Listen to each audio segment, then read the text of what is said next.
Hello everyone, how are you all. तो आपके सितंबर exams खत्म हो गए। ऑलमोस्ट का रिजल्ट आ चुका है। कुछ का रिजल्ट आना पेंडिंग है। बट यू नो कि आपने क्या किया है अपने एग्जाम्स में। If you are scoring good तो बहुत ही बढ़िया। जिस स्ट्रैटेजी पे चल रहे हो, जिस तरह से पढ़ाई कर रहे हो, उसी तरह से पढ़ाई करो, बहुत अच्छे से मार्क्स आ जाएंगे। बट ये वीडियो उन बच्चों के लिए है जिन्होंने या तो पढ़ाई ही नहीं की अभी तक और अब रियलाइज कर रहे हैं कि पढ़ लेना चाहिए, फाइनली बोर्ड्स आने वाले हैं। सीबीएसई ने भी टेंटेटिव डेट शीट रिलीज कर दी है, तो हमें पढ़ना होगा। अब जाग रहे हैं और अभी नहीं जागे हो तो जाग जाओ भाई, अब जागने का टाइम आ गया। सेकेंड कैटेगरी ऑफ स्टूडेंट्स, मैं ये उनके बारे में बात कर रही हूं जिन्होंने पढ़ाई तो की, बट सितंबर में रियलाइज हुआ एग्जाम्स देके कि हम तो गलत डायरेक्शन में थे। जिस तरह से हमने पढ़ाई की तो पेपर में नंबर तो नहीं आ रहे। हम तो कुछ और ही पढ़ रहे थे, पेपर में तो कुछ और ही आ रहा है। Out of the syllabus paper आया। पेपर बहुत सारे टेंथ में ना बच्चे बोलते पेपर ना बाहर से आया था। बाहर कुछ नहीं होता बच्चे, सारा पेपर एनसीईआरटी से आता है। एनसीईआरटी को पढ़ना आना चाहिए। एनसीईआरटी को पढ़ना एक कला है, ठीक है। उसको सीख लोगे ना तो सब आ जाएगा। तो देखिए, मैंने दो इंपॉर्टेंट सब्जेक्ट्स की यहाँ बात की है। As per the CBSE tentative date sheet क्यों दी है सीबीएसई ने इतनी जल्दी? बिकॉज पहली बार एक क्राइटेरिया इन्वॉल्व हुआ है, टर्म 1 एंड टर्म 2। तो आपने टर्म 1 के ही पेपर देने हैं, आपने टर्म 2 के नहीं देने। सबसे पहले तो ये अपना क्लियर करो कंसेप्ट। बच्चे, टर्म 1 का मतलब है आपके जेन्युइनली जो सभी के पेपर होते हैं, एनुअल एग्जाम्स, वही है। जो बच्चों को लगता है कि उनका टर्म 1 का एग्जाम अच्छा नहीं गया, जितना उनको स्कोर करना चाहिए था वो नहीं कर पाएंगे या पास नहीं हो रहे हैं, तो रिजल्ट आने से पहले ही टर्म 2 के पेपर दे दिए जाए।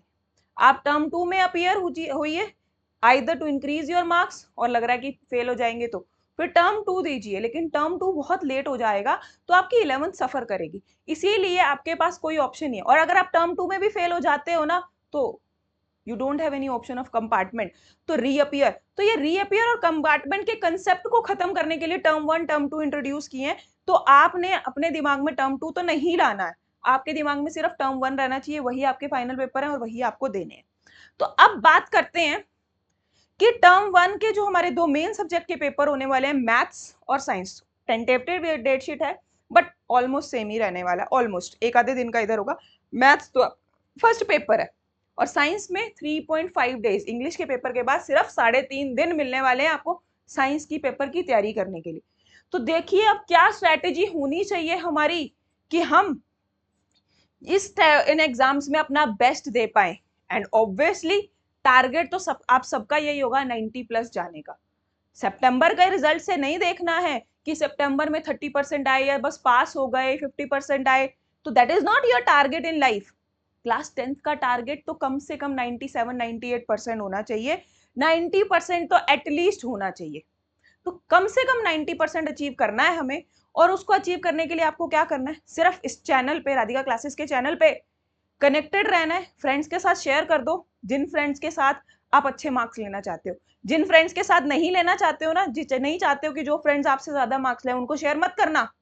शेयर सिर्फ उन्हीं को करना जो आपके साथ अच्छे से पढ़ पाए और आप भी 90% अबव लाओ, वो भी 90% अबव लाए। सिर्फ उन्हीं को शेयर करना है ये वीडियो। और मैं आपको यहाँ बताऊंगी अब स्ट्रैटेजी कि किस तरह से पढ़ना है, क्योंकि फेस्टिवल्स भी आ रहे हैं मैम, दशहरा, दिवाली। तो कैसे मैनेज करेंगे? मैनेज तो तुम्हें ही करना। फिर सर्दियां आ जाएंगी, ठंड में कैसे पढ़ाई करेंगे? बोर्ड देने हैं पहली बार, बहुत डर लग रहा है। देखो, फिर बोर्ड्स का डर को दूर करते हैं। सबसे पहले तो आपने सितंबर एग्जाम देने के लिए जो चैप्टर पढ़ लिए, एक बार जैसे भी पढ़े उनको वहीं रखते हैं। नहीं पढ़े तो फिर भी उनको साइड में रखते हैं। हम क्या करेंगे? पेंडिंग चैप्टर्स को कंप्लीट करेंगे। मेरे अकॉर्डिंग मोस्ट ऑफ यू के पेंडिंग चैप्टर्स क्या होंगे in chemistry? It is either metal non metal, भी बहुत सारे बच्चों का आ चुका है। अभी जिनका नहीं आया तो metal non metal and carbon compounds. And biology में होगा रिप्रोडक्शन एंड हेरिडिटी। फिजिक्स में होगा magnetic effect of current and the light. और किसी स्कूल में लाइट की जगह इलेक्ट्रिसिटी होगा। तो ये दो कुछ chapters, 2 chapters in physics, 2 chapter in chemistry and 2 in biology, ये पेंडिंग होंगे। मे बी किसी का एक आधा एक्स्ट्रा हो सकता है और कम। जिसके जितने भी चैप्टर हैं उतने चैप्टर्स को आपने कंप्लीट करना है टिल 15th ऑफ नवंबर। और 15th ऑफ नवंबर तक ऐसे नहीं कि बस लेक्चर सुन लिया कंप्लीट हो गया। क्लास लगानी है। यस, हम क्लासेस लेंगे, और ये सारे पेंडिंग चैप्टर्स आपको कराएंगे। कनेक्टेड रहना है, सिर्फ जो कहोगे वो कराएंगे। कमेंट सेक्शन में अपनी डिमांड लिखो, कंप्लीट करके देंगे। मैम ये चैप्टर पढ़ना है, इस चैप्टर के इस टॉपिक में प्रॉब्लम है, सब करेंगे। ओके, तो आपको 15 नवंबर तक अपना पेंडिंग सिलेबस कंप्लीट करना है अलोंग विद PYQs। बिना PYQs के नहीं कि पहले एक बार पढ़ लें, नोट्स बनाने हैं, बिना नोट्स के पढ़ाई नहीं होती है, ये याद रखना। साइंस में नोट्स बनाने हैं, मैथ्स में क्वेश्चन प्रैक्टिस करनी है। पेंडिंग चैप्टर साइंस में, मैथ्स में जो आपके ऑलमोस्ट पेंडिंग चैप्टर्स होंगे वो कौन से होंगे? आपका एप्लीकेशन ऑफ ट्रिग्नोमेट्री होगा, एरिया रिलेटेड टू सर्कल्स होगा, surface area, volume, stats and probability. हो सकता है कि ये चैप्टर्स डिफरेंट हो किसी और के, बिकॉज इन सम स्कूल्स क्या करते हैं कि कुछ चैप्टर पहले 5 चैप्टर स्टार्टिंग के ले लिए, 3-4 चैप्टर लास्ट के ले लिए टर्म 1 में। तो ये स्कूल डिपेंडेंट होता है ना, हमारे सितंबर है।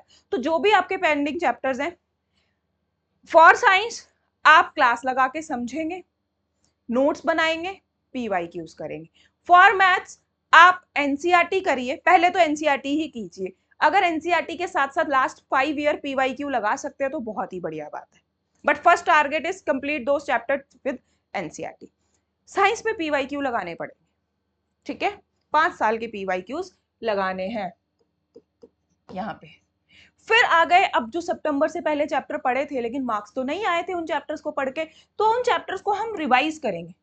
16 नवंबर से 15 दिसंबर तक हम वो पेंडिंग चैप्टर का रिवीजन करेंगे। और ऐसा रिवीजन करेंगे कि सिर्फ रिवीजन नहीं करेंगे कि हाँ बिल्कुल बेसिक से पढ़ेंगे, वन शॉट में पढ़ेंगे, लेकिन बढ़िया तरीके से पढ़ेंगे कि एक एक कंसेप्ट क्लियर हो जाए। एंड साइंस में एनसीईआरटी रीडिंग भी कराएंगे, मैथ्स में क्वेश्चन भी कराएंगे, NCERT, PYQs, most repeated question. देखो मैथ्स में होता है most repeated question, PYQs, NCERT करेंगे, PYQs करेंगे, देन मोस्ट रिपीटेड क्वेश्चन। ये सीक्वेंस फॉलो करेंगे।